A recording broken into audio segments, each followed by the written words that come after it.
কোরআন এবং বাইবেলে লেখা আছে অনেক নবী ব্যভিচার করেছিলেন। অজাচার মানে হলো তিনি তার নিজের মেয়ের সাথে শুয়েছিলেন। কেন কোরআন এবং বাইবেলে এই পাপী নবীদের বিশ্বাস করতে বলা হয়েছে?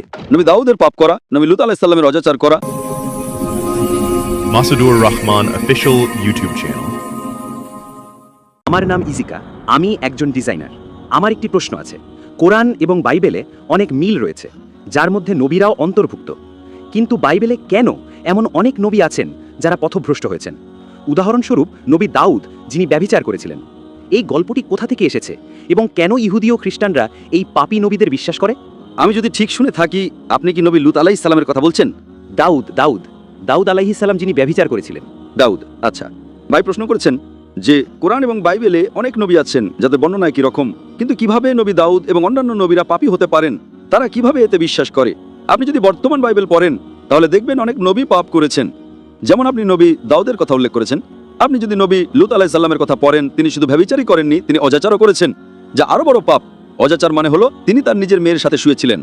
তাই আমরা ইসলামে বিশ্বাস করি যে একজন নবী হলেন নিষ্পাপ। সুতরাং বাইবেলে উল্লেখিত এমন কিছু যা কোরআনের সাথে মিলে যায়, তা আল্লাহর বাণী হিসেবে গ্রহণ করতে আমাদের কোনো আপত্তি নেই। যে কোনো বিষয় যা কোরআনের বিরুদ্ধে যায়, আমরা বলি তা আল্লাহর বাণী হতে পারে না। এমন কিছু যা কোরআনের বিরুদ্ধেও যায় না, আবার মিলেও যায় না, সেগুলোকে আমরা অস্পষ্ট বলি, হয়তো সঠিক হয়তো ভুল। নবী দাউদের পাপ করা, নবী লূত আলাইহিস সালামের অজাচার করা, এগুলো কোরআনের বিরুদ্ধে যায়, তাই আমরা এগুলোকে আল্লাহর বাণী হিসেবে মানি না। সুতরাং এটি বাইবেলের মধ্যে একটা প্রক্ষেপণ, এটি একটা বানোয়াট কাহিনী, এটি একটা মন গড়া বিষয়।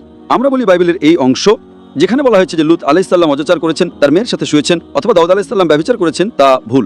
এটি আল্লাহর বাণী নয় এবং আমরা এর সাথে একমত।